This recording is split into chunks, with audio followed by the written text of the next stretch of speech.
الصلاة خير من النوم. अस्सलामु अलैकुम दोस्तों, कैसे हो? उम्मीद है कि सब खैरियत से होंगे। अल्लाह आप लोगों को ऐसे ही खुश रखे। आज का किस्सा, आज का वाकया बहुत छोटा सा है, शायद 5-6 मिनट में खत्म हो जाए, लेकिन इस छोटे से किस्से में सबक बहुत बड़ा है, नसीहत बहुत बड़ी है। लेकिन नसीहत और सबक उन लोगों के दिलों पर असर करती है जिनके दिल नरम होते हैं, जिनके ज़मीर जिंदा होते हैं, जो सीखने की नीयत से हमारे वीडियोस देखते हैं, हमारे वाकयात सुनते हैं। अब जिनके दिल सख्त हो गए हैं, जिनके ज़मीर मुर्दा है, या जिनके दिल पत्थर के सिल हो गए हैं, उनको तो जिब्राइल अलैहिस्सलाम भी आकर समझाए तो बेअसर है। लेकिन जो लोग वाकई में पाबंदी से हमारे वीडियोस देखते हैं, हमारे किस्से और वाकयात सुनते हैं, उनके लिए आज बहुत बड़ी नसीहत है। इसलिए छोटे से किस्से को पूरा सुनना जरूर। एक साहब सुनाते हैं अपना किस्सा। वो एक फैक्ट्री में काम करते हैं, तो वो कहते हैं कि हमारी फैक्ट्री के बाहर एक नाश्ता पॉइंट है, जहां पर लोग रोजाना सुबह सुबह नाश्ता करते हैं, हल्का फुल्का।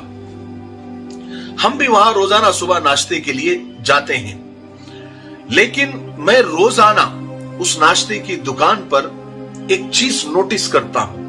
मैंने काफी बार मुशाहिदा किया है, मैंने देखा है कि जब भी उस नाश्ते की दुकान पर रश हो जाता है, भीड़ हो जाती है, गर्दी हो जाती है, तो एक शख्स आता है, नाश्ता लेता है, नाश्ता करता है, पेट भर के नाश्ता करता है, और भीड़ का और रश का फायदा उठाकर चुपके से पैसे दिए बगैर झांसा देकर वहां से निकल जाता है, रफू चक्कर हो जाता है। ये मैं डेली देखता हूं, रोजाना देखता हूं।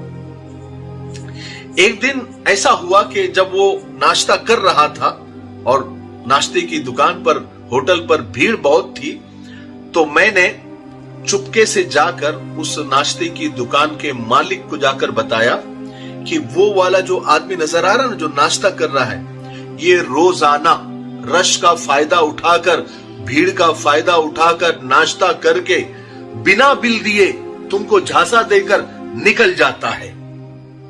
देखो, मैंने तुमको बता दिया है, आज वो यहां से जाने ना पाए, आज उसे रंगे हाथों पकड़ना है।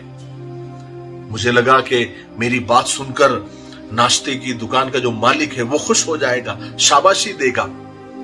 लेकिन मेरी बात सुनकर वो नाश्ते वाले मालिक ने मुस्कुराया और कहने लगा कि भाई साहब, उसे कुछ मत कहो, उसे निकल जाने दो, हम बाद में बात करते हैं, उसको जाने दो।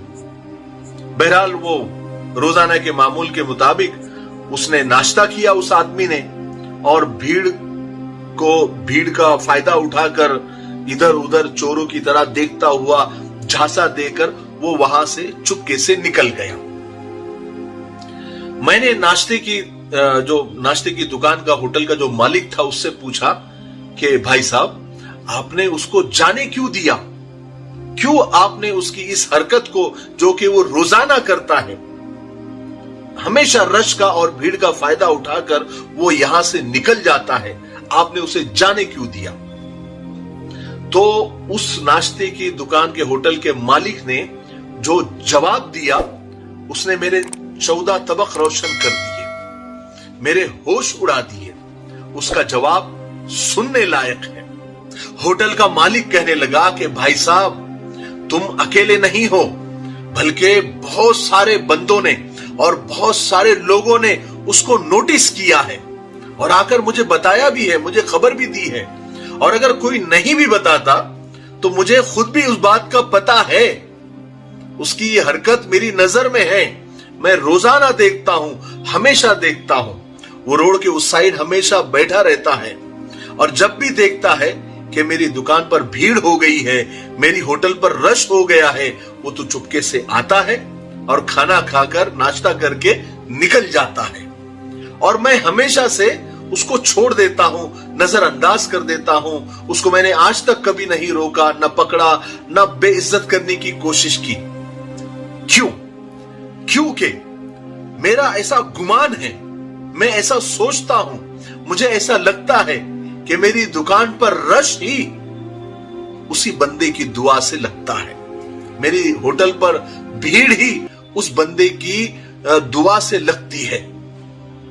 मुझे ऐसा लगता है कि वो सामने बैठकर ये दुआ करता रहता होगा कि या अल्लाह उस होटल पर रश कर दे, या अल्लाह उस होटल पर रश लगा दे, या अल्लाह उस होटल पर भीड़ लगा दे, ताकि मैं जाकर नाश्ता कर सकूं, ताकि मैं जाकर अपना पेट भर सकूं, ताकि जाकर मैं अपनी कार्रवाई कर सकूं। क्योंकि कम भीड़ में या कम लोगों में वो नाश्ता करके खामोशी से निकल नहीं सकता, इसलिए मेरी होटल पर वो रश लगाने के लिए, भीड़ लगाने के लिए 100% दुआ करता होगा। और सच में मेरी इस छोटी सी होटल पर रोजाना रश हो जाता है, भीड़ हो जाती है, फिर वो आता है और नाश्ता करके चला जाता है। तो मैं ऐसा सोचता हूं कि मैं और उसके दुआ के और अल्लाह के बीच में मैं क्यों टांग अड़ाकर अपनी होटल को बर्बाद करूं या अपनी बदबख्ती को दावत दूं। मैं ऐसा हरगिज नहीं करना चाहता। मैं उसके और अल्लाह के दरमियान और उसकी दुआ की कबूलियत के मामले में टांग अड़ाकर अपनी बदबख्ती को दावत नहीं देना चाहता। वो हमेशा मेरी तरफ से नजरअंदाज होता रहेगा और हमेशा ऐसे ही नाश्ता करके, खाना खा के जाता रहेगा। मैं कभी भी उसको बेइज्जत नहीं करूंगा, ना उसको पकड़ूंगा। हाय हाय हाय, क्या बेहतरीन जवाब है, कितनी मुस्बत सोच है, कितनी पॉजिटिव थिंकिंग है उस बंदे की, कितना अच्छा सोचा उसने। ये दिमाग अच्छा हो ना, ये सोच अच्छी हो ना, तो आदमी हर बुरी चीज में से भी अच्छी चीज निकाल लेता है। और ये अगर खराब है ना, सोच अगर खराब है, दिमाग अगर खराब है, तो अच्छी चीज में भी बुराई नजर आती है। तो इसको सेट करने की जरूरत है, इसको अच्छा रखने की जरूरत है। और ये किसी दवा से नहीं होता या किसी मंत्र से नहीं होता है।